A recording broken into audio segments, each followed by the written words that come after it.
ರಾಮಾಯ ರಾಮಭದ್ರಾಯ ರಾಮಚಂದ್ರಾಯ ವೇಧಸೆ ರಘುನಾಥಾಯ ನಾಥಾಯ ಸೀತಾಯಾಃ ಪತಯೇ ನಮಃ.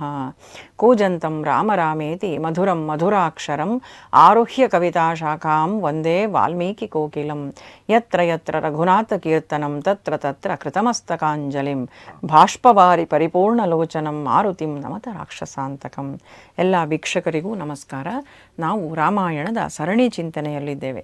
ಹಿಂದಿನ ಸಂಚಿಕೆಯಲ್ಲಿ ನಾವು ಸುಂದರಕಾಂಡದ ಕೊನೆಯ ಭಾಗಕ್ಕೆ ಬಂದಿದ್ದೇವೆ.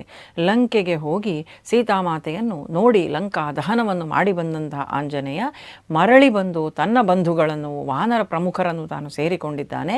ಸಂತೋಷಪಟ್ಟಂತಹ ವಾನರರೆಲ್ಲರೂ ಕೂಡ ಶ್ರೀರಾಮನ ಬಳಿಗೆ ಹೋಗಬೇಕು, ಸೀತೆ ಸುರಕ್ಷಿತವಾಗಿದ್ದಾಳೆ ಅಂತ ಹೇಳುವಂತಹ ಸುದ್ದಿಯನ್ನು ತಲುಪಿಸಬೇಕು. ಅದಕ್ಕಾಗಿ ಆ ಸಮುದ್ರ ತಟದಿಂದ ತಾವು ಹಿಂದೆ ಬರ್ತಾರೆ, ಕಿಷ್ಕಿಂಧೆಗೆ ಬಂದು ವಿಚಾರ ಎಲ್ಲ ತಿಳಿಸಬೇಕು. ಹಾಗೆ ಪ್ರಸ್ರವಣಗಿರಿಯಲ್ಲಿ ಶ್ರೀರಾಮಚಂದ್ರ ಸ್ವಾಮಿ ಇದ್ದಾನೆ. ತಾವು ಮರಳಿ ಬರಬೇಕಾದ್ರೆ ಅಲ್ಲೊಂದು ಮಧುವನ ಅಂತ ಹೇಳುವಂತಹದ್ದೊಂದು ತೋಟ, ಅಲ್ಲಿಗೆ ತಾವು ನುಗ್ಗುತ್ತಾರೆ. ಸುಗ್ರೀವನ ಸೋದರ ಮಾವನಾದಂಥ ದಧಿಮುಖ ಅಂತ ಹೇಳುವಂಥವನು ಅದರ ರಕ್ಷಣೆಗೆ ನಿಂತಿದ್ದಾನೆ. ಈ ಮಧುವನವಾದರೂ ಈ ಸುಗ್ರೀವನಿಗೆ ಬಹಳ ಪ್ರೀತಿ. ಮಧುವನ ಅಂದರೆ ಅವನಿಗೆ ಅತ್ಯಂತ ಇಷ್ಟದ ಸ್ಥಳ, ಅಲ್ಲಿ ಯಾರಿಗೂ ಪ್ರವೇಶಕ್ಕೆ ಬಿಡ್ತಿರಲಿಲ್ಲ. ಇವತ್ತು ಈ ಕಪಿಗಳೆಲ್ಲರೂ ಸೇರಿ ಆ ಮಧುವನದೊಳಗೆ ನುಗ್ಗಿದ್ರು.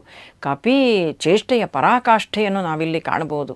ನುಗ್ಗಿದಂತಹ ಕಪಿಗಳೆಲ್ಲರೂ ಕೂಡ ಯಾವ್ಯಾವ ರೀತಿ ಚೇಷ್ಟೆ ಮಾಡಿದ್ರು. ಆ ದಧಿಮುಖನನ್ನು ಹಿಡಿದು ಥಳಿಸಿ ಅವನನ್ನು ಹಿಗ್ಗಾಮುಗ್ಗ ಜಜ್ಜಿ, ಯಾಕೆಂದರೆ ಅವನು ತಡಿಲಿಕ್ಕೆ ಬಂದಿದ್ದಾನೆ. ಈ ಕಪಿಗಳಿಗೋ ಸಂತೋಷ, ಆ ಉನ್ಮಾದ ಸ್ಥಿತಿಯಲ್ಲಿದ್ದಾವೆ.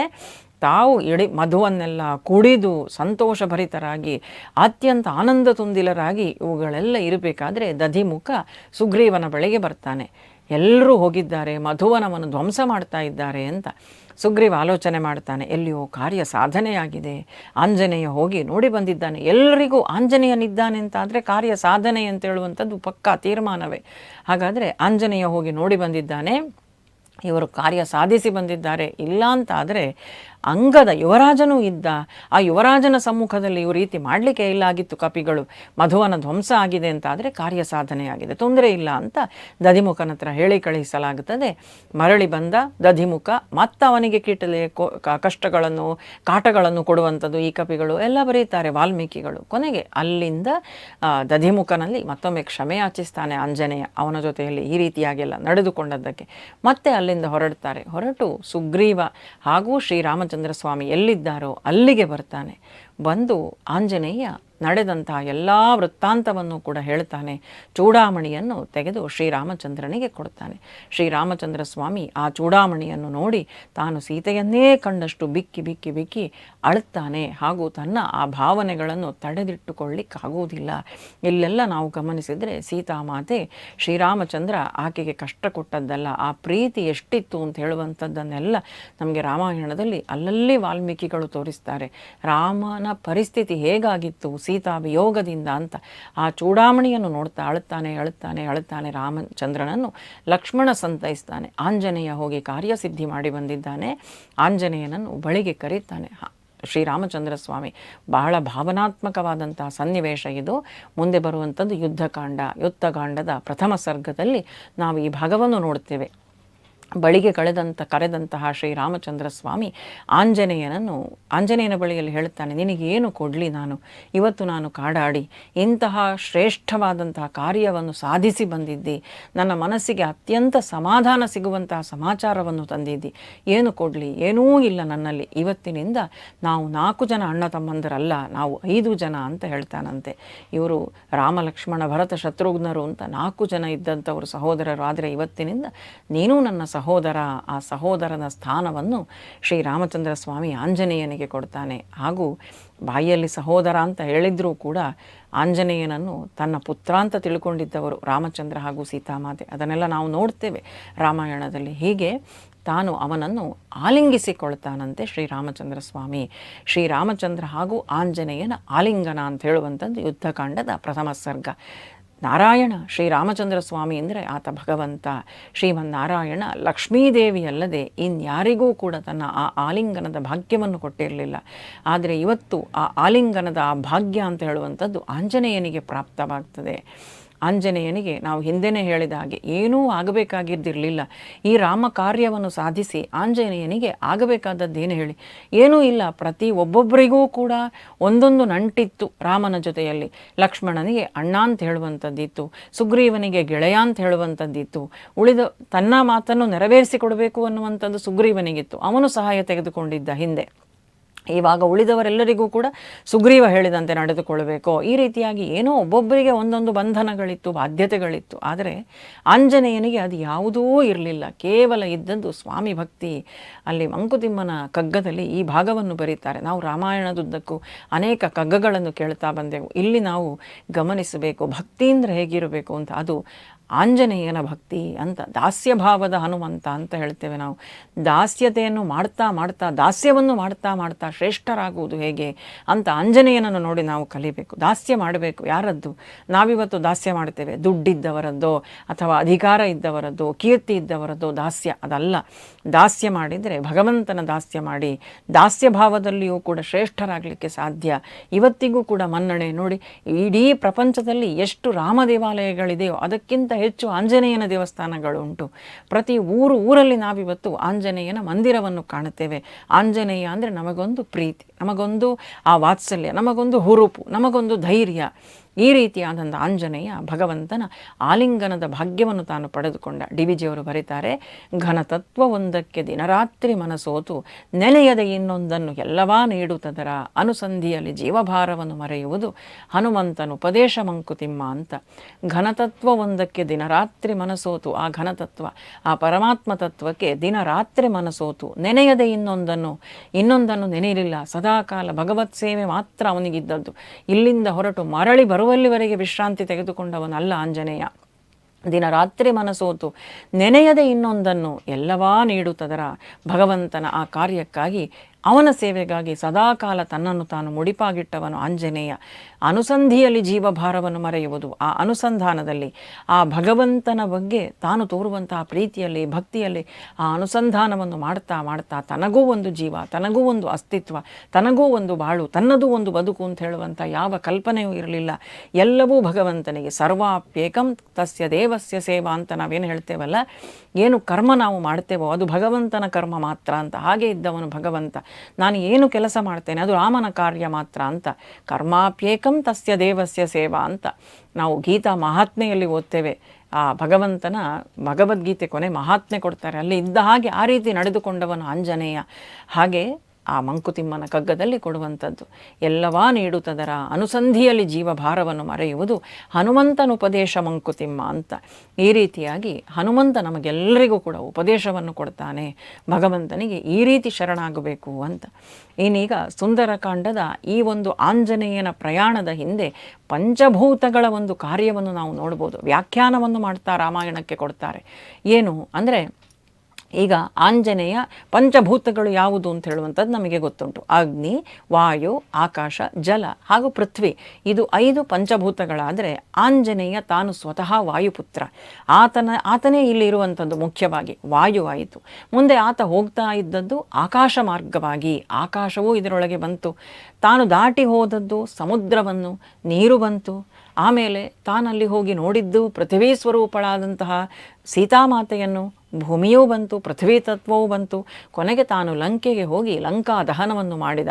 ಅಗ್ನಿ, ಇಲ್ಲಿ ಅಗ್ನಿಯ ಪಾಲ್ಗೊಳ್ಳುವಿಕೆಯೂ ಆಯಿತು. ಹಾಗೆ ಈ ಸುಂದರಕಾಂಡ ಅಂತ ಹೇಳಿದರೆ ಕೇವಲ ಹೋದ ಆಂಜನೇಯ, ಮಾಡಿದ, ಬಂದ, ಹೌದು, ಇದಿಷ್ಟೇ ಅಲ್ಲ. ಇದರ ಹಿಂದೆ ಈ ಪಂಚಭೂತಗಳ ಒಂದು ಕಾರ್ಯವೈಖರಿಯನ್ನು ಕೂಡ ನಾವಿಲ್ಲಿ ಗಮನಿಸಬಹುದು ಅಂತ ರಾಮಾಯಣಕ್ಕೆ, ಸುಂದರಕಾಂಡಕ್ಕೆ ವ್ಯಾಖ್ಯಾನವನ್ನು ಬರೆಯುತ್ತಾ ಹೇಳುತ್ತಾರೆ. ಈ ರೀತಿಯಾಗಿ ಆಂಜನೇಯ ಹೋದ, ಸಾಧಿಸಿ ಬಂದ ಕಾರ್ಯವನ್ನು. ಇನ್ನು ಮುಂದೆ ಯುದ್ಧಕಾಂಡ. ಯುದ್ಧದ ಸಕಲ ಸಿದ್ಧತೆಗಳು ನಡೆಯಬೇಕು. ಸಕಲ ವಾನರ ಸೇನೆ ಸಮುದ್ರದಡಕ್ಕೆ ಹೋಗಬೇಕು ಅಂತ ತೀರ್ಮಾನವಾಗ್ತದೆ. ಸಮುದ್ರದಡಕ್ಕೆ ಅಪಾರವಾದಂತಹ ಸುಗ್ರೀವನ ಸೈನ್ಯ, ಅಲ್ಲಿ ಎಷ್ಟು ಮಂದಿ ಇದ್ರು ವಾನರ ಸೈನ್ಯ ಅಂತ ಹೇಳುವಂಥದ್ದನ್ನು ಹೇಳ್ತಾರೆ. ಒಂದು ಬರೆದು ಅದರ ಮುಂದೆ 70 ಸೊನ್ನೆ ಹಾಕುವಷ್ಟು ದೊಡ್ಡದಾದಂತಹ ಸೈನ್ಯ. ರಾವಣನದ್ದು ಏನು ಕಡಿಮೆ ಇರಲಿಲ್ಲ. ಒಂದು ಬರೆದು ಅದರ ಮುಂದೆ 80 ಹಾಕುವಷ್ಟು ಸೊನ್ನೆಗಳನ್ನು ಬರೆಯುವಷ್ಟು. ಅದನ್ನು ಓದುವುದು ಹೇಗೆ ಅಂತ ನಮಗೆ ಗೊತ್ತಿಲ್ಲ. ಅಷ್ಟು ದೊಡ್ಡದಾದಂತಹ ಸೈನ್ಯ ಇತ್ತಂತೆ. ಈ ಸೈನ್ಯ ಎಲ್ಲ ಅಲ್ಲಿ ಬಿಡುಬಿಟ್ಟದ್ದೆಲ್ಲಿ ಅಂತ ಹೇಳುವ ಪ್ರಶ್ನೆ ನಮಗೆ ಬರ್ಬೋದು. ಆದರೆ ನಾವು ಗಮನದಲ್ಲಿ ಇಟ್ಟುಕೊಳ್ಬೇಕು ಏನು ಅಂದರೆ, ಇವರು ಕಾಮರೂಪಿಗಳು, ಯಾವ ರೂಪದಲ್ಲಿ ಬೇಕಾದರೂ ಅಲ್ಲಿ ಇದ್ದಿರಬಹುದು, ನಮಗೇನು ಗೊತ್ತಿಲ್ಲ. ಯಾವುದೇ ರೂಪದಲ್ಲಿಯೂ ಆ ಸಮುದ್ರ ಬದಿಯಲ್ಲಿ ತಾವು ಬೀಡು ಬಿಟ್ಟಿರಬಹುದು. ಅಂತೂ ಇಂತಹ ಅಪಾರವಾದ ಸೈನ್ಯ ಅಲ್ಲಿ ಇತ್ತು ಅಂತ ಹೇಳುವಂಥದ್ದು. ಈ ರೀತಿಯಾಗಿ ಹೋದರು, ಸಮುದ್ರ ಬದಿಗೆ ಹೋಗಿದ್ದಾರೆ. ಇನ್ನೀಗ ಸಮುದ್ರ ರಾಜ ದಾರಿ ಬಿಟ್ಟು ಕೊಡಬೇಕಾಗಿದೆ ಇವರಿಗೆ. ಇವರು ಸೇತುವೆ ನಿರ್ಮಾಣ ಮಾಡಬೇಕು ಲಂಕೆಗೆ ಹೋಗಲಿಕ್ಕೆ. ಆದರೆ ಆ ಲಂಕೆಗೆ ಹೋಗಲಿಕ್ಕೆ ಸೇತುವೆ ನಿರ್ಮಾಣ ಮಾಡಬೇಕು ಅಂತಾದರೆ ಸಮುದ್ರ ರಾಜನ ವರುಣದೇವನ ಸಹಕಾರ ಬೇಕು. ರಾಮ ವರುಣದೇವನಲ್ಲಿ ಪ್ರಾರ್ಥನೆಯನ್ನು ಮಾಡ್ಕೊಳ್ತಾನಂತೆ, ಸಹಕಾರ ಮಾಡು, ನಾವು ಹೋಗಿ ಸೀತೆಯನ್ನು ಕರ್ಕೊಂಡು ಬರಬೇಕು ಅಂತ. ಆದರೆ 3 ದಿನ ಕಾದರೂ ಕೂಡ ಸಮುದ್ರದೇವ ವರುಣದೇವ ಪ್ರತ್ಯಕ್ಷನಾಗುವುದಿಲ್ಲ. ಸಮುದ್ರ ರಾಜ ಅಂದರೆ ಆತ ವರುಣದೇವನೇ, ಆ ನೀರಿಗೆ ಅಧಿದೇವತೆ. ಈತ ಪ್ರತ್ಯಕ್ಷನೇ ಆಗುವುದಿಲ್ಲ. ಸಮುದ್ರನಿಗೊಂದು ಅಹಂಕಾರ. ಇವಾಗ 3 ದಿನಗಳ ಕಾಲ ತಾಳ್ಮೆಯಿಂದ ಕಾದಂತಹ ಭಗವಂತನಿಗೆ ಕೋಪ ಬರ್ತದೆ. ರಾಮಬಾಣದ ಆ ಒಂದು ಅನುಸಂಧಾನ, ಶರಸಂಧಾನ ಮಾಡಿಬಿಡ್ತಾನೆ ರಾಮ. ಸಿಟ್ಟುಗೊಂಡಿದ್ದಾನೆ ಈಗ ರಾಮ ಸಿಟ್ಟುಗೊಂಡದ್ದು ಕೇವಲ ಕೆಲವು ಸಂದರ್ಭದಲ್ಲಿ ನಮಗೆ ರಾಮಾಯಣದಲ್ಲಿ ಕಾಣುವಂಥದ್ದು. ಒಂದು ಹಿಂದೆ ಪರಶುರಾಮರ ಜೊತೆಯಲ್ಲಿ ನಾವು ನೋಡಿದ್ದೇವೆ, ಅಲ್ಲಿ ಆದರೂ ವ್ಯಕ್ತವಾಗಲಿಲ್ಲ ಆ ಕೋಪ. ಅದು ಆ ಎರಡೂ ಕೂಡ ಭಗವಂತನ ಅವತಾರ, ಅವರಿಗೆ ಮಾತ್ರ ಗೊತ್ತಾದಂಥದ್ದು. ತನ್ನ ವೈಷ್ಣವಿ ಶಕ್ತಿಯನ್ನು ಸೆಳೆದುಕೊಂಡಿದ್ದ ಪರಶುರಾಮರ ಬಳಿಯಿಂದ, ಅಲ್ಲಿ ನೋಡಿದೆವು. ಇನ್ನು ಸೀತೆಯನ್ನು ಕದ್ದುಕೊಂಡು ಹೋದಾಗ ಆ ನದಿಯ ಮೇಲೆ ಸಿಟ್ಟುಕೊಂಡಿದ್ದಾನೆ ಶ್ರೀರಾಮಚಂದ್ರ, ಗೋದಾವರಿಯನ್ನು ಒಣಗಿಸಿ ಬಿಡ್ತೇನೆ ಅಂತ ತಾನು ಹೋದದ್ದು, ಇದು ಒಂದು ಬಾರಿ. ಆದರೆ ಇಲ್ಲಿ ಈಗ ಸಮುದ್ರದ ಮೇಲೆ ಸಿಟ್ಟು ಬಂದಿದೆ. ತಾನು ಶರಸಂಧಾನವನ್ನು ಮಾಡಿದ್ದಾನೆ, ರಾಮಬಾಣ ನಿರ್ಮಾಣವಾಗಿದೆ. ಈ ಹೊತ್ತಿಗೆ ಸಮುದ್ರ ಮೇಲೆ ಬಂದು ಬಿಟ್ಟ. ಯಾಕೆ? ರಾಮಬಾಣ ಬಂತು ಅಂತಾದರೆ ಇಡೀ ಒಣಗಿಸಿ ಬಿಡ್ತಾನೆ ಸಮುದ್ರವನ್ನು. ಹಾಗಾಗಿ ಈ 3 ದಿನ ಬರದಿದ್ದಂತಹ ವರುಣದೇವ ಈಗ ಬಂದ, ಕ್ಷಮಿಸುವಂತ ಭಗವಂತನಿಗೆ ತಾನು ಶರಣಾಗ್ತಾನೆ. ಆದರೆ ರಾಮಬಾಣ ಒಂದು ಬಾರಿ ಸಂಧಾನ ಆಯಿತು ಅಂತಾದರೆ ಅದು ಎಲ್ಲಾದರೂ ಹೋಗಿ ಗುರಿ ಮುಟ್ಟಲೇಬೇಕು. ಅಂತೆಯೇ ಹಿಂದೆ ಬರುವಂಥದ್ದಲ್ಲ, ರಾಮಬಾಣ ಗುರಿ ಮುಟ್ಟಬೇಕು. ಬಿಲ್ಲಿಗೆ ತಾನು ಬಾಣ ಹೂಡಿದ್ದಾನೆ, ಹಾಗಾದರೆ ಎಲ್ಲಿ ಬಿಡಲಿ ಅಂದರೆ ಇಲ್ಲೇ ಸ್ವಲ್ಪ ಮುಂದೆ ದುಕೂಲ ಅಂತ ಹೇಳುವಂಥದ್ದೊಂದು ಪ್ರದೇಶ ಉಂಟು. ಆ ದುಕೂಲದಲ್ಲಿ ಅನೇಕ ಜನ ದುಷ್ಟ ರಾಕ್ಷಸರಿದ್ದಾರೆ, ಅಲ್ಲಿಗೆ ಆ ಬಾಣವನ್ನು ನೀನು ಪ್ರಯೋಗಿಸು ಅಂತ ಸೂಚಿಸಿದ ಹಾಗೆ ರಾಮಬಾಣ ದುಕೂಲ ಅಂತ ಹೇಳುವಂಥ ಪ್ರದೇಶಕ್ಕೆ ಹೋಗ್ತದೆ. ಅಲ್ಲಿ ಬಿದ್ದು ಅಲ್ಲಿದ್ದಂಥ ಅನೇಕ ಅಸಂಖ್ಯಾತ ರಾಕ್ಷಸರೆಲ್ಲರೂ ಕೂಡ ಅಲ್ಲಿ ಆ ರಾಮಬಾಣಕ್ಕೆ ತಾವು ಹತರಾಗುತ್ತಾರೆ. ಇವಾಗ ಸಮುದ್ರ ರಾಜ ಸಹಕಾರವನ್ನು ಕೊಡ್ತಾನೆ. ನಳ ಅಂತ ಹೇಳುವಂಥವನು ವಿಶ್ವಕರ್ಮನ ಮಗ, ಆತನ ಮುಖಾಂತರ ಈ ಸೇತುವೆ ನಿರ್ಮಾಣವಾಗ್ತದೆ. ನೋಡ್ತಾರಂತೆ ಲಂಕೆಯಿಂದ ಬಂದು, ಇದು ಏನೋ ಒಂದು ದೊಡ್ಡ ಪರ್ವತವೇ ಬರ್ತಾ ಇದೆಯೋ ಏನೋ ಸಮುದ್ರದಲ್ಲಿ ಅಂತ ಹೇಳುವ ರೀತಿಯಲ್ಲಿ ಕಾಣ್ತಾ ಇದೆ. ಇಡೀ ವಾನರ ಸೈನ್ಯವೇ ತಾನು ಅಲ್ಲಿ ರಾಮನನ್ನು ಸ್ತುತಿಸುವಂಥದ್ದು ಹಾಗೂ ಸೇತುವೆ ನಿರ್ಮಾಣವಾಯಿತು. ಆ ಸೇತುವೆಯನ್ನು ದಾಟಿ ಹೋಗಿ ಆ ಸಮುದ್ರ ತಟದಲ್ಲಿ ಬೀಡು ಬಿಟ್ಟರು. ಇಲ್ಲಿ ನಾವು ಗಮನಿಸಬೇಕು, ರಾಮನಿಗೆ ನಗರ ಪ್ರವೇಶ ನಿಷಿದ್ಧ ಅಂತ ಉಂಟು. ತಾನು 14 ವರ್ಷಗಳ ಮೊದಲು ಅಲ್ಲಿಂದ ಹೊರಟಲ್ಲಿಂದ ಇಲ್ಲಿಯ ತನಕ ಲಂಕೆಯೊಳಗೂ ರಾಮ ಪ್ರವೇಶ ಮಾಡುವುದಿಲ್ಲ. ಆ ಸಮುದ್ರ ತೀರದಲ್ಲೇ ತಾನು ಗುಡಿಸಲನ್ನು ಹಾಕಿಕೊಂಡು ಶಿಬಿರವನ್ನು ಹಾಕಿಕೊಂಡು ಇರುವಂಥದ್ದು. ಅಲ್ಲಿ ಬಂದು ತಾವು ತಲುಪುತ್ತಾರೆ. ಈ ಸಂದರ್ಭದಲ್ಲಿ ರಾವಣನ ಅಲ್ಲಿ ಒಂದು ಮೀಟಿಂಗ್ ನಡೀತಾ ಉಂಟು. ಯಾವ ರೀತಿ ಈ ಕಪಿಸೈನ್ಯಗಳು ಬಂದಿದೆ, ಇನ್ನು ಮುಂದೆ ಯುದ್ಧದ ಸಿದ್ಧತೆಗಳು ಹೇಗೆ ಯುದ್ಧ ಮಾಡುವ ಅಂತೆಲ್ಲ. ಇವಾಗ ಶುಕ ಅಂತ ಹೇಳುವಂಥವನೊಬ್ಬನನ್ನು ಗೂಢಚಾರಿಯನ್ನು ಕಳುಹಿಸಲಾಗ್ತದೆ, ಹೋಗಿ ನೋಡಿ ಬಾ ಹೇಗೆಲ್ಲ ಯಾರೆಲ್ಲ ಇದ್ದಾರೆ ಅಂತ. ಶುಕ ಬಂದರೆ ಅವನನ್ನು ಸುಗ್ರೀವ ಗುರುತು ಹಿಡಿತು ಬಿಡ್ತಾನೆ. ಶುಕ ಬಂದು ತಾನು ಗಿಳಿಯ ರೂಪದಲ್ಲಿ ಬರುವಂಥದ್ದು, ಬಂದು ಯಾವ ರೀತಿಯಾಗಿ ಇವರ ಸಿದ್ಧತೆಗಳೆಲ್ಲ ಆಗಿದೆ ಅಂತ ಸುಗ್ರೀವನ ಕೈಯಿಂದ ಇನ್ನೇನು ಹತನಾಗಬೇಕು. ಆವಾಗ ಶ್ರೀರಾಮಚಂದ್ರ ಸ್ವಾಮಿ ದೂತನನ್ನು ವಧಿಸುವುದು ಸರಿಯಲ್ಲ, ಆತ ದೂತನಾಗಿ ಬಂದಿದ್ದಾನಲ್ಲ, ಸುಮ್ಮನೆ ನೋಡಿಕೊಂಡು ಹೋಗಲಿಕ್ಕೆ ಬಂದಿದ್ದಾನೆ, ಬೇಡ ಅಂತ ಅವನನ್ನು ತಿರುಗಿಸಿ ಕಳುಹಿಸಿಕೊಡ್ತಾನೆ. ರಾಮನ ಆ ಒಂದು ಕರುಣೆ ಅಂತ ಹೇಳುವಂಥದ್ದು ಶತ್ರುಪಾಳಯದವರ ಮೇಲೂ ಕೂಡ ಅದೇ ರೀತಿಯಾಗಿತ್ತು. ಶುಕ ಬಂದ, ತಾನು ಹೋದ. ಇವಾಗ ವಿಭೀಷಣ ಅಲ್ಲಿ ತಾನು ಬುದ್ಧಿವಾದ ಹೇಳ್ತಾನೆ ರಾವಣನಿಗೆ, ಬೇಡ, ಈ ಯುದ್ಧ ಸಾಕು, ಸೀತೆಯನ್ನು ಮರಳಿ ರಾಮನಿಗೆ ಒಪ್ಪಿಸಿಬಿಡು, ಲಂಕೆ ಎಲ್ಲ ಸರ್ವನಾಶವಾಗ್ತದೆ. ನೀನು ಆ ಕಪಿಗಳ ಪರಾಕ್ರಮವನ್ನು ನೋಡಿದ್ದಿ, ಆವತ್ತು ಬಂದಂಥ ಒಂದು ಕಪಿಯೇ ಅಷ್ಟು ಧ್ವಂಸ ಮಾಡಿ ಹೋಗಿದೆ ಅಂತಾದರೆ ಇನ್ನೀಗ ಸಮಸ್ತ ಕಪಿಸೈನ್ಯ ಬಂದಿದೆ, ಆ ನಾಯಕನಾದ ಸುಗ್ರೀವನಿದ್ದಾನೆ, ನಿನಗೆ ವಾಲಿಯ ಪರಿಚಯ ಇತ್ತು, ಅಲ್ಲದೆ ಶ್ರೀರಾಮಚಂದ್ರ, ಬೇಡ ಇದು ಅಂತ ಹೇಳಿದರೆ ಇಂದ್ರಜಿತುವಿಗೂ ಹಾಗೂ ವಿಭೀಷಣನಿಗೂ ವಾಗ್ವಾದ ನಡೀತದೆ. ವಿಭೀಷಣನ ಬುದ್ಧಿ ಮಾತಿಗೆ ಅಲ್ಲಿ ಬೆಲೆ ಇಲ್ಲ. ಆವಾಗ ವಿಭೀಷಣ ರಾವಣನನ್ನು ತಾನು ತಿರಸ್ಕರಿಸಿ ರಾವಣನನ್ನು ಬಿಟ್ಟು ತಾನು ಮರಳಿ ಬರ್ತಾನೆ. ಎಲ್ಲಿಗೆ ಅಂದರೆ ರಾಮನ ಬಳಿಗೆ. ವಿಭೀಷಣ ಬರುವಂಥದ್ದು ಸಾತ್ವಿಕ ಗುಣದವನು ವಿಭೀಷಣ. ರಾಮನ ಜೊತೆಗೆ ನಾನು ಸೇರಿಕೊಳ್ತೇನೆ ಅಂತ ಸಮುದ್ರದೆಡೆಗೆ ಬಂದ. ಆದರೆ ವಿಭೀಷಣ ಬಂದಾಗ ರಾಮನ ಬಳಿಗೆ ಯಾರೂ ಕೂಡ ವಾನರ ಸೈನ್ಯದವರು ಅದನ್ನು ನಂಬುವುದಿಲ್ಲ. ಬೇಡ, ಇವನು ಆಚೆ ಶತ್ರುಪಾಳಯದಿಂದ ಬಂದಿದ್ದಾನೆ, ರಾಕ್ಷಸ ಬೇರೆ, ಇವನ ಉದ್ದೇಶ ಏನಾದರೂ ಬೇರೆಯದ್ದೇ ಇದ್ದಿದ್ರೆ ಅಂತ. ಆದರೆ ಎಲ್ಲರೂ ಬೇಡ ಅಂತ ಹೇಳಿದರೂ ಕೂಡ ಆಂಜನೇಯ ತಾನು ಒಪ್ಪಿಕೊಳ್ತಾನೆ, ಇಲ್ಲ ಇವನು ಒಳ್ಳೆಯವನು, ನಮ್ಮ ಪಕ್ಷದಲ್ಲಿ ಇರಲಿ ಅಂತ. ಯಾಕೆಂದರೆ ಈ ಆಂಜನೇಯ ಹಿಂದೆ ತಾನು ಲಂಕೆಗೆ ಹೋದಾಗ ವಿಭೀಷಣನನ್ನು ನೋಡಿ ಬಂದಿದ್ದಾನೆ. ವಿಭೀಷಣನ ಗುಣಗಳ ಪರಿಚಯ ಇತ್ತು ಆಂಜನೇಯನಿಗೆ. ಹಾಗಾಗಿ ಆ ವಿಭೀಷಣ ಯಾವುದೇ ಕಾರ್ಯಕ್ಕೂ ಯಾವುದೇ ಸಂದರ್ಭದಲ್ಲೂ ಕೆಟ್ಟ ಕೆಲಸ ಮಾಡುವುದಿಲ್ಲ, ಕೆಟ್ಟ ಆಲೋಚನೆ ಇಲ್ಲ ಅವನನ್ನು ಸೇರಿಸಿಕೊಳ್ಳುವ ಅಂತ. ಹನುಮನ ಮತವೇ ಹರಿಯ ಮತ ಅಂತ ಹೇಳಿದ ಹಾಗೆ ಆ ಹನುಮಂತನ ಮಾತಿಗೆ ಸ್ವಾಮಿ ಭಗವಂತ ತಾನು ಒಪ್ಪಿಕೊಳ್ತಾನೆ, ವಿಭೀಷಣನನ್ನು ಆಲಂಗಿಸಿಕೊಳ್ತಾನೆ. ತನ್ನ ಆ ಒಂದು ಪಾಳಯದಲ್ಲಿ ವಿಭೀಷಣನಿಗೂ ಕೂಡ ಅವಕಾಶವನ್ನು ಕೊಡ್ತಾನೆ. ಹಾಗೂ ಇಲ್ಲಿ ವಿಭೀಷಣನಿಗೆ ಲಂಕೆಯ ಆ ಒಂದು ಪಟ್ಟಾಭಿಷೇಕವನ್ನು ರಾಮ ಇಲ್ಲಿಯೇ ನೆರವೇರಿಸ್ತಾನಂತೆ, ಸಮುದ್ರ ಬದಿಯಲ್ಲಿ. ಯಾಕೆಂದರೆ ಅವನು ಸಾತ್ವಿಕ ಅಂತ ಹೇಳುವಂಥದ್ದು ಅರಿವಾಗಿದೆ. ಮುಂದೆ ರಾವಣನ ನಂತರ ನೀನೇ ಲಂಕಾಧಿಪತಿ ಅಂತ ತಾನಲ್ಲಿ ಪಟ್ಟಾಭಿಷೇಕ, ಆ ಒಂದು ಪ್ರೀತಿಯ, ಆ ಒಂದು ವಾತ್ಸಲ್ಯದ, ಆ ಒಂದು ಸ್ನೇಹದ ಆ ಒಂದು ಸಮಾಗಮ ಅಲ್ಲಿ ಆಗ್ತದೆ. ಅವರಿಬ್ಬರ ಮಧ್ಯದಲ್ಲಿ ಆ ಸ್ನೇಹ ಸಂಬಂಧ ಅಂತ ಹೇಳುವಂಥದ್ದು ರೂಪುಗೊಳ್ಳುತ್ತದೆ. ಮುಂದೆ ಶುಕಸಾರಣರು ಅಂತ ಬರ್ತಾರೆ, ಮತ್ತೆ ಪತ್ತೇದಾರಿಕೆಗೆ ವಾನರ ರೂಪದಲ್ಲೇ ಬಂದು ಇವರ ಜೊತೆಯಲ್ಲಿ ಸೇರಿಕೊಳ್ಳುವಂಥದ್ದು. ಆಗ ವಿಭೀಷಣ ಗುರುತು ಹಿಡಿತಾನೆ ಇವರು ಯಾರು ಅಂತ. ಆದರೆ ಅವರನ್ನು ವಧಿಸಲಿಕ್ಕೆ ಅಂತ ಹೋಗುವಾಗ ರಾಮ ಮತ್ತೆ ಕರುಣೆ ತೋರಿಸಿ ಅವರನ್ನು ಮರಳಿ ಕಳುಹಿಸ್ತಾನೆ. ಹೀಗೆ ಆ ನಂತರ ಯುದ್ಧ ಪ್ರಾರಂಭವಾಗ್ತದೆ. ಯುದ್ಧ ಪ್ರಾರಂಭವಾಗುವಾಗ ಅಲ್ಲಿಂದ ವಜ್ರದಂಷ್ಟ್ರ ಅಂತ ಹೇಳುವಂಥವನು, ಪ್ರಹಸ್ತ ಅಂತ ಹೇಳುವಂಥವನು, ಹೀಗೆ ಅನೇಕರು ಬರ್ತಾರೆ. ಎಲ್ಲರೂ ಒಬ್ಬರಲ್ಲ ಒಬ್ಬರ ಕೈಯಿಂದ ತಾವು ಹತರಾಗ್ತಾರೆ. ಅಂಗದ ಕೆಲವೊಂದಷ್ಟು ರಾಕ್ಷಸರನ್ನು ಕೊಂದ, ವಿಭೀಷಣ ಕೆಲವೊಂದಷ್ಟು ರಾಕ್ಷಸರನ್ನು, ಸುಗ್ರೀವ ಕೆಲವೊಂದಷ್ಟರನ್ನು, ರಾಮಲಕ್ಷ್ಮಣರು ಕೆಲವೊಂದಷ್ಟು. ಹೀಗೆ ರಾಮ ರಾವಣರ ಯುದ್ಧ ಹೇಗಿತ್ತು ಅಂತ ಹೇಳಿದರೆ ಅದನ್ನು ವಿವರಿಸಲಿಕ್ಕೆ ಇನ್ನೊಂದು ಮಾತಿಲ್ಲ ಅಂತ. ಸಾಗರ ಹೇಗಿತ್ತು ಅಂತ ಕೇಳಿದರೆ ಸಾಗರ ಹೀಗೆ ಇತ್ತು ಅಂತ ಹೇಳಲಿಕ್ಕೆ ನಮ್ಮಿಂದ ಆಗ್ತದಾ? ಇಲ್ಲ. ಸಾಗರಕ್ಕೆ ಸಾಗರವೇ ಅದಕ್ಕೆ ನಮಗೆ ಸಾಕ್ಷಿಯಾಗಿ ಸಿಗುವಂಥದ್ದು ಅಲ್ವಾ, ಉಪಮೆಯಾಗಿ ಸಿಗುವಂಥದ್ದು. ಸಾಗರದಾಗಿ ಸಾಗರವೇ ಇರುವಂಥದ್ದು. ಹಾಗಾಗಿ ರಾಮರಾವಣರ ಯುದ್ಧದಂತೆ ಇನ್ನೊಂದು ಯುದ್ಧ ನಡೆದಿಲ್ಲ. ಕುರುಕ್ಷೇತ್ರ ಯುದ್ಧ ಮಹಾಭಾರತದಲ್ಲಿ ಬರ್ತದೆ. ಎಂತಹ ಯುದ್ಧವನ್ನು ನಾನು ನೋಡಿದೆ, ಅದು ಎಂಥ ಯುದ್ಧ ಅಂತ ಹೇಳಬೇಕಾದ್ರೆ ಇದು ಎಂಥ ಯುದ್ಧ ಅಂತ ಹೇಳ್ತಾರಂತೆ. ಅಂತ್ಯದಲ್ಲಿ ವೇದವ್ಯಾಸರ ಬಾಯಿಂದೆಲ್ಲ ಮಾತಾಡಿಸ್ತಾರೆ, ಇದು ಎಂಥ ಯುದ್ಧ, ಇದಕ್ಕಿಂತ ಎಂಥದ್ದೋ ಯುದ್ಧ ತ್ರೇತಾಯುಗದಲ್ಲಿ ಆಗಿದೆ ಅಂತ. ಅದೇ ರಾಮರಾವಣರ ಯುದ್ಧ. ಹೀಗೆ ರಾಮರಾವಣರ ಈ ಯುದ್ಧ ನಡೀತದೆ. ಅನೇಕ ಜನರು ತಾವಲ್ಲಿ ಅಕಂಪನ, ಪ್ರಹಸ್ತ, ವಜ್ರದಂಷ್ಟ್ರ ಇವರೆಲ್ಲ ತಾವಲ್ಲಿ ಹತರಾಗ್ತಾರೆ. ಈವಾಗ ಇಂದ್ರಜಿತು ತಾನೊಂದು ಬಾಣವನ್ನು ಪ್ರಯೋಗ ಮಾಡ್ತಾನೆ. ಇಂದ್ರಜಿತು ಅದೇ ಮೇಘನಾಥ ಅಂತ ಹೇಳುವವನು, ರಾವಣನ ಮಗ.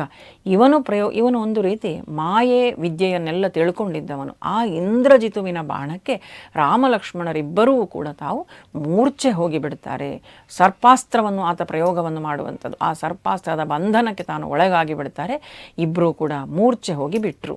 ಇವಾಗ ಇಡೀ ಒಂದು ವಾನರ ಸೈನ್ಯದಲ್ಲಿ ಗಲಿಬಿಲಿ ಕಾತರ. ರಾಮಲಕ್ಷ್ಮಣರು ಮೂರ್ಛೆಗೊಂಡಿದ್ದಾರೆ, ಏನು ಮಾಡುವುದು, ಸರ್ಪಾಸ್ತ್ರ ಬಂಧನವಾಗಿದೆ ಅಂತ. ಈ ಹೊತ್ತಿಗೆ ಗರುಡದೇವರು ಬರ್ತಾರೆ. ವೈಕುಂಠದಿಂದ ಸಾಕ್ಷಾತ್ ಗರುಡನೇ ಬಂದು, ಭಗವಂತನ ವಾಹನ. ಈ ಭಾಗಗಳನ್ನೆಲ್ಲ ನಾವು ನೋಡಬೇಕು. ಭಗವಂತನಿಗೆ ಆ ಒಂದು ಆತನ ಕಾರ್ಯಕ್ಕೆ ಆ ಒಂದು ಸಮರ್ಪಣೆ ಹೇಗಿತ್ತು. ಎಲ್ಲರದ್ದು ಕೂಡ ಸಕಲ ದೇವಾನುದೇವತೆಗಳು ಪ್ರತಿಯೊಂದು ಭಗವಂತನ ಕಾರ್ಯಕ್ಕೆ ಅನುವು ಮಾಡಿಕೊಡುವಂಥದ್ದು. ಸಾಕ್ಷಾತ್ ಗರುಡದೇವರೇ ಬಂದರು ಈ ಸರ್ಪಪಾಶದಿಂದ ಇವರನ್ನು ಬಿಡುಗಡೆ ಮಾಡ್ತಾರೆ. ರಾಮಲಕ್ಷ್ಮಣರನ್ನಿಬ್ಬರನ್ನು ಕೂಡ ಮಾಡಿ ಗರುಡ ತಾನು ಹೋಗ್ತದೆ. ಗರುಡನೇ ಬರುವಂಥದ್ದು. ಗರುಡ ಬರುವಾಗ ಬೀಸುವಂತಹ ಆ ಗಾಳಿ ಹೇಗಿತ್ತು, ಗರುಡ ಬಂದ ಅಂತ ಹೇಳಿ ಈ ವಾನರ ಸೈನ್ಯದಲ್ಲಿ ಆದಂತಹ ಉತ್ಸಾಹ ಇರ್ಬೋದು, ಆ ಗರುಡನ ಸಮರ್ಪಣೆ ಹೇಗಿತ್ತು ಎಲ್ಲವನ್ನು ಕೊಡ್ತಾರೆ ರಾಮಾಯಣದಲ್ಲಿ. ನಾವು ಓದಬೇಕು, ನಾವು ಅದನ್ನು ಆನಂದಿಸಬೇಕು. ನಾವು ಹೇಳುವಾಗ ಯಾವಾಗಲೂ ನಾನು ಹೇಳುವಂಥದ್ದು ಏನಂದರೆ ಒಂದು ಮಿತಿ ಇರ್ತದೆ. ಆದರೆ ನಾವೇ ಅದನ್ನು ಓದುವಾಗ ನಾವೇ ಅದನ್ನು ಅನುಭವಿಸಬಹುದು. ಆ ಹೇಗೆ ಬಂದ ಗರುಡ ಬಹಳ ಸುಂದರವಾದಂಥ ಭಾಗಗಳದೆಲ್ಲ. ಗರುಡ ಬರ್ತಾನೆ ಹಾಗೂ ಈ ಪಾಶದಿಂದ ಬಿಡುಗಡೆಯನ್ನು ಮಾಡ್ತಾನೆ. ಮುಂದೆ ರಾಮಲಕ್ಷ್ಮಣರು ಎದ್ರು. ಮತ್ತೆ ಇಂದ್ರಜಿತು ಬಾಣವನ್ನು ಪ್ರಯೋಗ ಮಾಡ್ತಾನೆ. ಈವಾಗ ಲಕ್ಷ್ಮಣ ಮೂರ್ಛಿತನಾಗಿ ಬಿಡ್ತಾನೆ. ಲಕ್ಷ್ಮಣ ಮೂರ್ಛಿತನಾಗಿ ಬಿದ್ದಾಗ ಶ್ರೀರಾಮಚಂದ್ರನಿಗೆ ತಡೆಯಲಿಕ್ಕಾಗುವುದಿಲ್ಲ. ತನಗೋಸ್ಕರ ತನ್ನ ಸುಖ ಸೌಕರ್ಯಗಳನ್ನು, ಆನಂದವನ್ನು, ತನ್ನ ಪತ್ನಿಯನ್ನು, ತನ್ನ ಸಂಸಾರವನ್ನು, ತನ್ನ ಅಯೋಧ್ಯೆಯನ್ನು, ತಂದೆ ತಾಯಿಯನ್ನು ಎಲ್ಲರನ್ನೂ ಬಿಟ್ಟು ಬಂದವನು. ಈ ರಾಮನಿಗೆ, ಈ ಅಯೋಧ್ಯೆಗೆ ಮರಳಿ ಕರ್ಕೊಂಡು ಹೋಗಬೇಕು ನಾನು ಲಕ್ಷ್ಮಣನನ್ನು. ಏನಾದರೂ ಆದರೆ ಸುಮಿತ್ರೆಗೆ ನಾನು ಏನಂತ ಹೇಳಿ ಕಳಿಸಿದ್ದಾಳಲ್ಲ ಅಲ್ಲಿಂದ ಆಶೀರ್ವಾದ ಮಾಡಿ. ರಾಮನ ಮುಂದೆ ಬರುವಂಥ ಎಲ್ಲ ಏನು ಅಸ್ತ್ರಶಸ್ತ್ರಗಳಿಗೆ ನೀನು ಎದೆಯೊಡ್ಡಬೇಕು. ಅವ ನಡೆಯುವ ದಾರಿಯಲ್ಲಿದ್ದಂಥ ಕಲ್ಲು ಮುಳ್ಳು ಮೊದಲು ನಿನ್ನ ಪಾದ ಸ್ಪರ್ಶ ಮಾಡಬೇಕು ಅಂತ ಹೇಳಿ ಕಳಿಸಿದಂಥ ತಾಯಿಗೆ ನಾನು ಇನ್ನೋಗಿ ಏನು ಹೇಳಿ ನನ್ನ ತಮ್ಮ ಮೂರ್ಛಿತನಾಗಿ ಬಿದ್ದಿದ್ದಾನೆ. ಆಂಜನೇಯನ ಬಳಿಗೆ ಹೋಗ್ತಾನೆ. ಯಾವಾಗ ಯಾರಿಗೆ ಏನೇ ಸಮಸ್ಯೆ ಆಗಲಿ ಮೊದಲು ನೆನಪಾಗುವುದು ಆಂಜನೇಯ. ಗಚ್ಚ ಶೀಘ್ರ ಮಹಾಬಾಹೋ ಭಾತೃಭಿಕ್ಷಾಂ ಪ್ರದೀಯತಾಂ. ಬೇಗ ಹೋಗಪ್ಪ, ಹೋಗಿ ನನಗೆ ನನ್ನ ತಮ್ಮನ ಭಿಕ್ಷೆಯನ್ನು ತಂದುಕೊಡು. ಭಗವಂತ ತನ್ನ ಭಕ್ತನಲ್ಲಿ ಕೇಳಿಕೊಳ್ಳುವಂತಹ ಮಾತು ನೋಡಿ. ಇವಾಗ ಸುಷೇಣ ಅಂತ ಹೇಳಿ ವೈದ್ಯ ಇದ್ದಾನೆ, ಆತ ಹೇಳ್ತಾನೆ, ಹೋಗು ಸಂಜೀವಿನಿ ಪರ್ವತವನ್ನು ತೆಗೆದುಕೊಂಡು ಬಾ, ಇಂಥ ಕಡೆಯಲ್ಲಿ ಉಂಟದು ಅಂತ.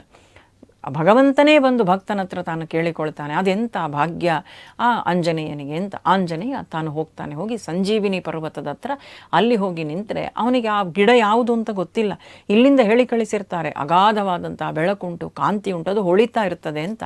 ಅಲ್ಲಿ ಹೋದರೆ ಎಲ್ಲವೂ ಒಂದೇ ರೀತಿ ಇದೆ, ಎಲ್ಲವೂ ಹೊಳಿತಾ ಇದೆ, ಎಲ್ಲವೂ ಮಂಜಾದ ರೀತಿ ಕಾಣ್ತದೆ. ಈ ಮಂಜಾಯಿತು ಎಲ್ಲವೂ ಅಂತ ಇವನು ಬಂದ ತಕ್ಷಣ ಎಲ್ಲ ಗಿಡಗಳು ಕಾಂತಿಯನ್ನು ಕಳ್ಕೊಂಡಿತ್ತಂತೆ. ಯಾಕೆ ಅಂದರೆ ದೊಡ್ಡದಾದಂತಹ ಒಂದು ಕಾಂತಿ ಬಂತು, ದೊಡ್ಡದಾದಂತಹ ಒಂದು ಬೆಳಕು ಬಂತು. ಇದರ ಚಿಕ್ಕ ಚಿಕ್ಕ ಮಿಣುಕು ಹುಳುಗಳೆಲ್ಲ ಸೂರ್ಯ ಬಂದಾಗ ಯಾವ ರೀತಿ ತಾವು ತಮ್ಮ ಕಾಂತಿಯನ್ನು ಕಳೆದುಕೊಳ್ತಾವೋ ಅದೇ ರೀತಿಯಾಗಿ ಆಂಜನೇಯ ಬಂದಾಗ ಆ ಎಲ್ಲ ಕಾಂತಿಗಳು ಕೂಡ ತಾವು ಅಡಗಿ ಹೋದವು ಅವನ ಪ್ರಭೆಯ ಮುಂದೆ ಅಂತ. ಇವನಿಗೆ ಯಾವುದು ಸಂಜೀವಿನಿ ಅಂತ ಗೊತ್ತಿಲ್ಲ, ಆದರೆ ಬೇಗ ಅತ್ಯಂತ ಇವಾಗ ಇಲ್ಲಿ ತ್ವರಿತಗತಿಯಲ್ಲಿ ಹೋಗಬೇಕು. ಅದಕ್ಕಾಗಿ ಎತ್ತಿಕೊಂಡ ಇಡೀ ಸಂಜೀವಿನಿ ಪರ್ವತವನ್ನೇ ಎತ್ತಿಕೊಂಡು ತಾನು ಹೊರಟಿದ್ದಾನೆ ಅಂತ. ಇಲ್ಲೆಲ್ಲ ನಾವು ಗಮನಿಸಬೇಕು ಯಾವ ರೀತಿ ಪ್ರಕೃತಿ ಕೂಡ ಸಹಾಯ ಮಾಡ್ತದೆ ಭಗವಂತನ ಕಾರ್ಯಕ್ಕೆ ಅಂತ. ಆಂಜನೇಯನಿಗೆ ಸಾಮರ್ಥ್ಯ ಇಲ್ಲ ಅಂತಲ್ಲ, ಸಂಜೀವಿನಿ ಪರ್ವತವೂ ಕೂಡ ತಾನು ಲಘುವಾಯಿತಂತೆ. ಯಾಕೆ? ಆ ಭಗವಂತನ ಕಾರ್ಯಕ್ಕಾಗಿ ನಾನು ಹೋಗ್ತಿದ್ದೇನೆ, ಸ್ವಲ್ಪ ಸಹಾಯ ಮಾಡುವ ಅಂತ ತನ್ನ ಆ ಶರೀರದ ಭಾರವನ್ನು ಕಡಿಮೆ ಮಾಡಿಕೊಂಡಿತು. ಇದು ಒಂದು ಇಲ್ಲಿ. ಆದರೆ ಇನ್ನೊಂದು ನಾವು ಭಾಗವತದಲ್ಲಿ ನೋಡ್ತೇವೆ, ಯಾವಾಗ ಭಗವಂತ ಶ್ರೀಕೃಷ್ಣ ಗೋವರ್ಧನ ಪರ್ವತವನ್ನು ಎತ್ತುತ್ತಾನೋ ಆವಾಗ ಭಗವಂತನಿಗೆ ಸಾಮರ್ಥ್ಯ ಇಲ್ಲ ಅಂತಲ್ಲ, ಗೋವರ್ಧನ ಪರ್ವತವೂ ತಾನು ಹಗುರಾಗಿ ಬಿಟ್ಟಿತಂತೆ. ಇದೆಲ್ಲ ಯಾಕೆ ಅಂದರೆ ಒಳ್ಳೆಯ ಕಾರ್ಯಕ್ಕೆ ತಮ್ಮ ಯೋಗದಾನವನ್ನು ಕೊಡ್ತಾ ಇದ್ದಾವೆ ಪ್ರಕೃತಿ, ಆ ಪರ್ವತಗಳು. ಇದೇ ಕೈಲಾಸ ಪರ್ವತ, ರಾವಣ ಯಾವಾಗ ಕೈಲಾಸ ಪರ್ವತವನ್ನು ಅಹಂಕಾರದಿಂದ ಎತ್ತಲಿಕ್ಕೆ ಹೋಗ್ತಾನೋ ಆವಾಗ ಭಾರವಾಗಿ ಬಿಡ್ತದೆ. ಪರಮಶಿವ ತಾನು ಕಾಲಿಂದ ಒತ್ತುತ್ತಾನೆ, ಆದರೆ ಆ ಪರ್ವತವೂ ಭಾರವಾಗಿ ತಾನು ಅವನ ಕೈಯನ್ನು ಅಪ್ಪಚ್ಚಿ ಮಾಡುವಂಥದ್ದು, ಅವ ದೊಡ್ಡದಾಗಿ ರವ ಮಾಡಿ ದಶಕಂಠ ದಶಗ್ರೀವ ರಾವಣನಾಗುವಂಥದ್ದು, ಇದೆಲ್ಲ ನಮಗೆ ಗೊತ್ತು. ಹೀಗೆ ಪರ್ವತವನ್ನು ತೆಗೆದುಕೊಂಡು ಬರ್ತಾನೆ ಆಂಜನೇಯ. ಯಾವಾಗ ಸಂಜೀವಿನಿ ಪರ್ವತವನ್ನು ತೆಗೆದುಕೊಂಡು ಬಂದನೋ ಆ ಸಂಜೀವಿನಿಯ ಆ ಪರಿಮಳಕ್ಕೆ ಅಲ್ಲಿ ಅನೇಕ ವಾನರರು ಎಲ್ಲರೂ ಕೂಡ ತಾವು ಹತರಾಗಿ ಬಿದ್ದಿದ್ರು. ತೆಗೆದುಕೊಂಡು ಬರಬೇಕಾದ್ರೆ ಆ ಸಂಜೀವಿನಿಯ ಪರಿಮಳಕ್ಕೆ ಅಲ್ಲಿದ್ದಂಥ ಗಾಯಾಳುಗಳೆಲ್ಲ ಎಚ್ಚೆತ್ತುಕೊಂಡ್ರಂತೆ. ಆವಾಗ ನಮ್ಮ ಮನಸ್ಸಲ್ಲಿ ಪ್ರಶ್ನೆ ಬರಬಹುದು, ಅಲ್ಲ ಎಚ್ಚೆತ್ತುಕೊಂಡದ್ದು ಇವರು ಮಾತ್ರವಾ, ಅಲ್ಲಿ ರಾಕ್ಷಸರು ಇರಲಿಲ್ವಾ, ಅವರು ಎಚ್ಚೆತ್ತುಕೊಳ್ಳಿಲ್ವಾ ಅಂತ. ಅವರಿಲ್ಲ. ಯಾಕೆ ಅಂದರೆ ರಾವಣನದೊಂದು ಆಜ್ಞೆಯಾಗಿತ್ತು, ಪ್ರತಿದಿನ ಎಷ್ಟು ಜನ ರಾಕ್ಷಸರು ಯುದ್ಧದಲ್ಲಿ ಸಾಯ್ತಾರೋ ಅವರೆಲ್ಲರ ಶವಗಳನ್ನು ಸಮುದ್ರಕ್ಕೆ ಬಿಸಾಡಿ, ಯಾಕೆಂದರೆ ಲೆಕ್ಕ ಸಿಗಬಾರದು ಅಂತ. ಆಗ ಅವನು ಮಾಡಿದ್ದರಿಂದಾಗಿ ರಾಕ್ಷಸರು ಬದುಕಲಿಲ್ಲ. ಆದರೆ ಈ ವಾನರ ಸೈನ್ಯ ಏನು ಗಾಯಾಳುಗಳಾಗಿದ್ದರು, ಕೆಲವರು ಮರಣವನ್ನು ಹೊಂದಿದ್ರು, ಅವರೆಲ್ಲ ಮರಳಿ ಎದ್ದು ಕೂತ್ಕೊಳ್ತಾರೆ. ಆ ಲಕ್ಷ್ಮಣನಿಗೆ ಉಪಚಾರ ಮಾಡಲಾಗುತ್ತದೆ. ಆಮೇಲೆ ಮತ್ತೆ ಆಂಜನೇಯನಿಗೆ ಹೇಳಲಾಗುತ್ತದೆ, ಇದನ್ನು ಕೊಂಡೋಗಿ ಅಲ್ಲೇ ಇಡು, ಸಂಜೀವಿನಿ ಪರ್ವತವನ್ನು ಎಲ್ಲಿಂದ ತಂದಿದ್ಯಾ ಅಲ್ಲೇ ಕೊಂಡೋಗಿ ಇಟ್ಟು ಬಿಡು ಅಂತ. ನಾವಾದರೆ ಏನು ಮಾಡ್ತಿದ್ದೆವು, ಯುದ್ಧ ನಡೀತಾ ಉಂಟು, ಇಲ್ಲೇ ಪಕ್ಕದಲ್ಲಿ ಇಟ್ಟು ಬಿಡುವ, ಇನ್ನೊಮ್ಮೆ ಯಾರಿಗಾದರೂ ಅಪಾಯ ಆದರೆ ಅದನ್ನು ಉಪಯೋಗಿಸಬಹುದು ಅಂತ. ಇಲ್ಲ, ಲೋಕ ವ್ಯವಸ್ಥೆಗೆ ನಾವು ಅಡ್ಡಿ ಆಗಬಾರದು. ಆ ಪರ್ವತ, ಆ ಸಂಜೀವಿನಿ ಇನ್ನೊಮ್ಮೆ ಅದೇ ಕ್ಷಣದಲ್ಲಿ ಈ ಯುದ್ಧ ನಡೆಯುವಾಗ ಇನ್ಯಾರಿಗಾದರೂ ಅಗತ್ಯವಾಗಿ ಬೇಕಿದ್ದಿದ್ರೆ, ಅವರು ಯಾರಾದರೂ ಬಂದಿದ್ದರೆ, ಅದೊಂದು ಲೋಕ ವ್ಯವಸ್ಥೆ. ತೆಗೆದ ವಸ್ತುವನ್ನು ತೆಗೆದಲ್ಲೇ ಇಡಿ ಅಂತ ಹೇಳುವಂಥ ಪಾಠವೂ ಕೂಡ ರಾಮಾಯಣದಲ್ಲಿ ಆಂಜನೇಯನ ಮುಖಾಂತರ ನಾವು ಕಲಿಬೇಕು. ಈ ರೀತಿಯಾಗಿ ಮತ್ತೆ ಮರಳಿಕೊಂಡೋಗಿ ಅಲ್ಲಿ ಸ್ಥಾಪಿಸಲಾಗ್ತದೆ. ಈ ರೀತಿಯಾಗಿ ಆಂಜನೇಯ ಸಂಜೀವಿನಿ ಪರ್ವತವನ್ನು ತಂದ ಲಕ್ಷ್ಮಣನನ್ನು ತಾನು ಜೀವಂತವಾಗಿಸುವುದಕ್ಕೆ ತಾನು ಸಹಾಯ ಮಾಡಿಸಿದ, ಮರಳಿ ಚೇತನವನ್ನು ತಂದುಕೊಟ್ಟ. ಇದಿಷ್ಟು ಈ ಸುಂದರಕಾಂಡವು. ಅದರ ನಂತರ ಯುದ್ಧದ ಕಾಂಡದ ಕೆಲವೊಂದು ಭಾಗಗಳನ್ನು ನಾವು ನೋಡಿದೆವು. ಇನ್ನು ಮುಂದೆ ಇಂದ್ರಜಿತುವಿನ ಮಧ್ಯದಲ್ಲಿ ಹಾಗೂ ಲಕ್ಷ್ಮಣನ ಮಧ್ಯದಲ್ಲಿ ಆಗುವಂತಹ ಯುದ್ಧ, ಕೊನೆಗೆ ಕುಂಭಕರ್ಣ ರಾವಣರ ಯುದ್ಧ, ಇದೆಲ್ಲ ಹೇಗಾಯಿತು ಅಂತ ಹೇಳುವಂಥದ್ದನ್ನು ಮುಂದಿನ ಸಂಚಿಕೆಯಲ್ಲಿ ನಾವು ತಿಳ್ಕೊಳ್ಳುವ. ಶುಭವಾಗಲಿ. ಶ್ರೀರಾಮಚಂದ್ರ ಅರ್ಪಣಮಸ್ತು.